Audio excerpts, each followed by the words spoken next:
PDF.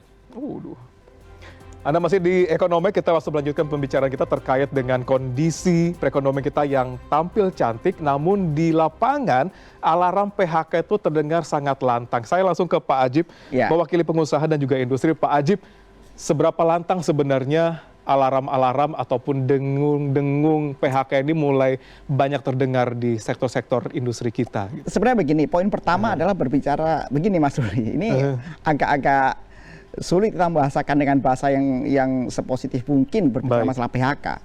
Karena sejak awal dari Januari aja kita udah punya data berbeda dengan pemerintah gitu. Pemerintah bilang dari Kemenaker angka sekian, Apindo punya data primer yang kita capture di lapangan yang juga angkanya berbeda dan cenderung lebih tinggi. Artinya ini memang menjadi alarm yang menjadi sinyal seharusnya kita lebih mitigasi dari awal, itu benar. Kemudian kalau kita lihat begini sebenarnya, narasi yang kita bangun sekarang itulah berbicara survival mode ini. Ini berbicara masalah bagaimana kita punya daya tahan. Jadi yang sedang tidak relevan bukan masalah PHK berapa banyak, yang penting bertahan dulu. Nah, dalam konteks masalah survival mode, itu maka tentunya menjadi langkah rasional berbicara masalah efisiensi. Nah, efisiensi tentunya salah satu variabel adalah berbicara tenaga kerja. Memang kemudian ini akan menjadi rasionalisasi yang secara terukur. Makanya sebenarnya Mas Ruli, kalau kita lihat sebenarnya PHK ini juga tidak berjalan secara sistematik gitu. Enggak juga, ini case by case gitu. Nah, data kita menunjukkan hal tersebut. Justru yang perlu dibangun adalah bagaimana komunikasi bilateral. Adanya sebuah kesepakatan konsensual antara pemberi usaha dengan karyawan. Sehingga minimal tidak ada PHK.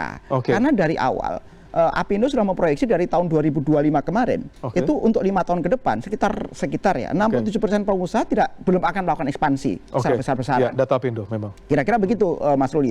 Dan tentunya bagian dari tidak ekspansinya itu tentunya akan tenaga kerja sementara yang ada dulu sambil optimalisasi yang ada gitu. Nah, itu yang menjadi data yang perlu kita cermati. Bagaimana kemudian ketika karyawan sudah ada, jangan kemudian berbicara masalah PHK, karena PHK sekali lagi buat pengusaha, buat rekan-rekan di private sector itu juga menjadi langkah terakhir yang akan kita lakukan.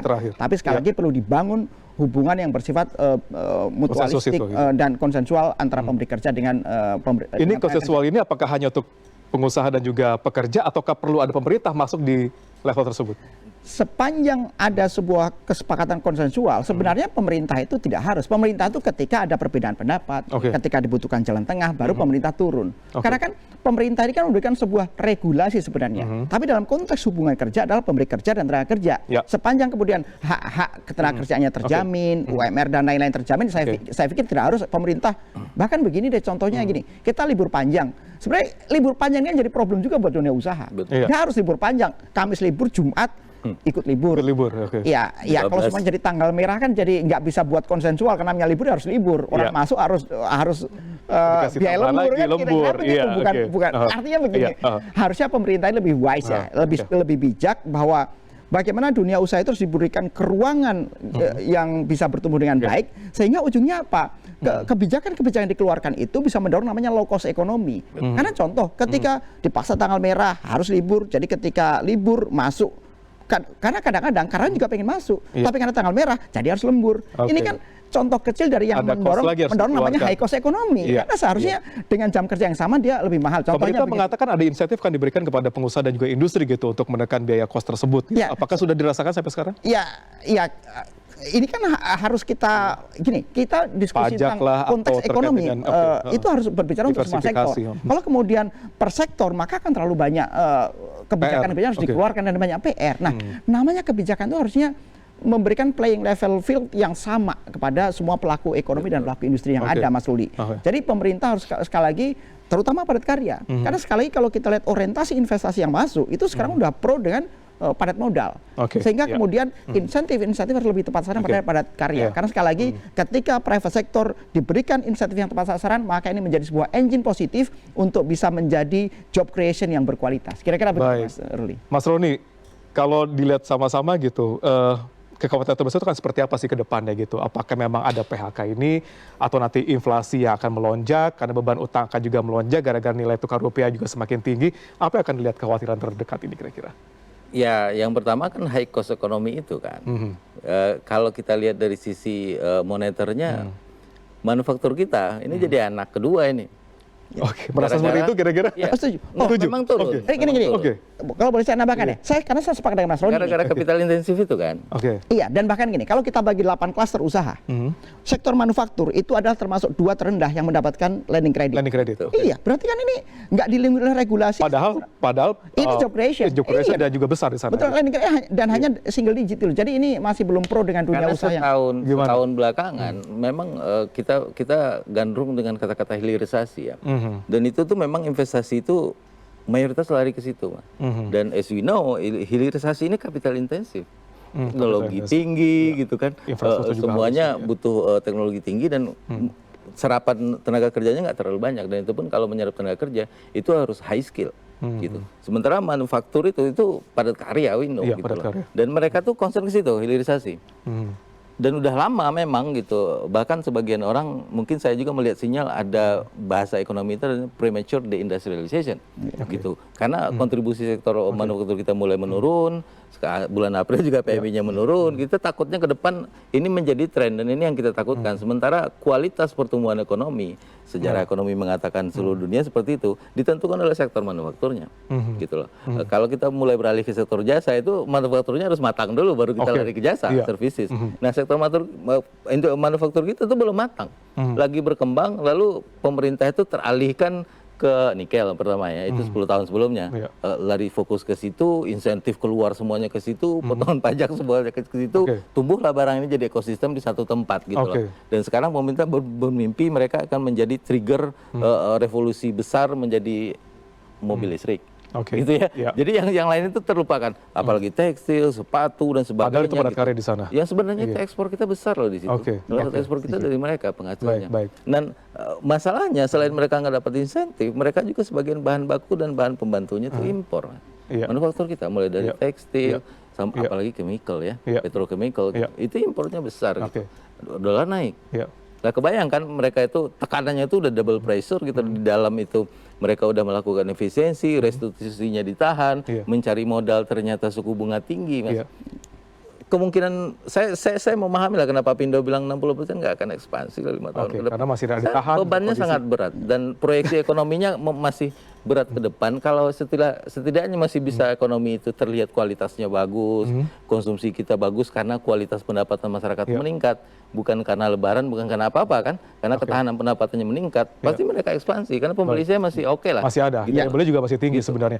Berarti kalau sekarang melihat di atas kertas cukup cantik, tapi ternyata di lapangan manufaktur dijadikan anak tiri gitu ya. Kira-kira nanti ke depannya masih ada ruang yang cukup terbuka lebar untuk menjaga ini semua kira-kira dengan kondisi kita saat ini dan tantangan besar di kuartal 2 dan kuartal 3. Begini, Mas Ruli, sebenarnya kekuatan ekonomi domestik ya, itu cukup relatif bagus sebenarnya. Kita punya local domestic demand yang luar biasa. Datanya begini aja deh, dengan cepat ingin saya sampaikan. Kekuatan ekonomi besar dunia nomor 1, 2, dan 3 itu adalah Amerika, China, kemudian yang ketiga itu bukan Jerman lagi tapi India. India. Tiga negara ini punya kesamaan dengan Indonesia yang masih nomor 14 besar dunia, yaitu jumlah penduduk sebenarnya.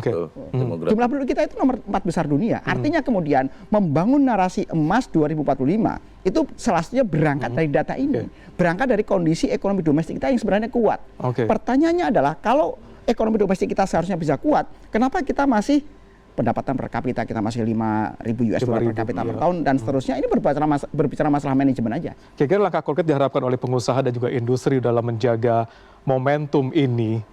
Baik, apa yang diharapkan supaya yang tidak diharapkan yaitu adalah PHK itu tidak dilakukan oleh para pengusaha dalam embel-embel efektivitas dan memang yang kita lakukan sekarang adalah bagaimana kita bisa bertahan. Karena begini sebenarnya Mas Ruli, kalau misalnya gini, ada kondisi geopolitik, kemudian mengganggu logistik, biaya logistik naik, kemudian sekarang harga plastik naik loh, harga kedelai juga cenderung merangkak misalnya.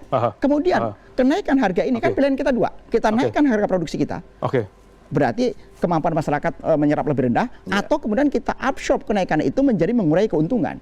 Itu otomatis juga, otomatis pilihan itu akan mengurangi proyeksi untuk kita bisa ekspansi lagi ke depannya. Artinya ini kan menjadi buah si malakama buat kita. Artinya kalau kemudian narasinya apa yang dilakukan pengusaha adalah kita tetap melangkah dengan optimisme untuk tetap bisa bertahan dengan baik dan bisa berkembang pada momen yang paling tepat.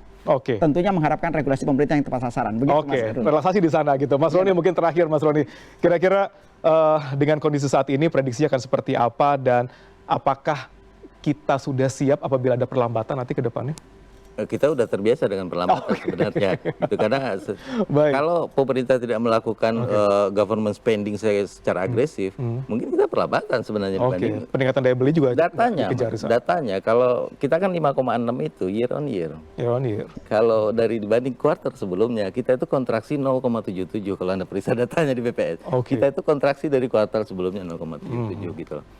Saya cukup optimis bahwa kita itu cukup lah untuk 5% gitu. Tapi kalau untuk 6%, saya masih agak meragukan itu. Saya mempercayai itu adalah kampanye Pak Purbaya untuk membangun optimisme. Oke lah gitu loh. Karena APBN pun menyatakan bahwa 5,4 aja target kita. APBN 2020. Konservatif. Iya, konservatif. Itu pun sebelum ada geopolitik yang naik. Iya, belum ada Hormuz gitu loh. Jadi saya sih optimis bahwa kita bisa cukup fiskalnya cukup, saya bilang cukup ya, bukan cukup kuat ya, cukup untuk bertahan. Kalau bahasa survival mode. Pengusaha juga survival mode, dan saya mengerti bahwa pemerintah itu tahu kalau pengusaha itu survival mode. Pasti. Kenapa saya nggak tahu? Karena dia government spendingnya agresif. Saya harus belanja nih, karena kawan ini nggak belanja. Ini nggak mungkin ekspansi, kita harus ekspansi gitu loh. Baik, menarik sekali. Kita ada harapan sama-sama di mana pengusaha bisa secepatnya keluar dari survival mode ini gitu, dengan kondisi perekonomian yang diboost oleh pemerintah, diharapkan 6%, meskipun ada sedikit kekhawatiran bahwa mungkin agak sulit menembus 6% karena ini masuk kuartal kedua dan ketiga, tapi kita akan lihat bagaimana strategi pemerintah Pak Purbaya di sana, karena intinya adalah positive vibe supaya investor masuk dalam Indonesia sendiri. Optimis saya 5,7. 5,7 optimisnya gitu. Kita sama-sama, yang penting manufaktur jangan sampai di bawah lagi gitu ya, karena padat karya di sana gitu ya, dan itu sama-sama kita sama-sama. Dan ini juga menjadi akhir dari Ekonomi pada malam hari. Tapi ingat, episode kali ini memang udahan, tapi semoga wawasan dan juga cuan terus berjalan. Saya Ruli Kurniawan, terima kasih, sampai jumpa.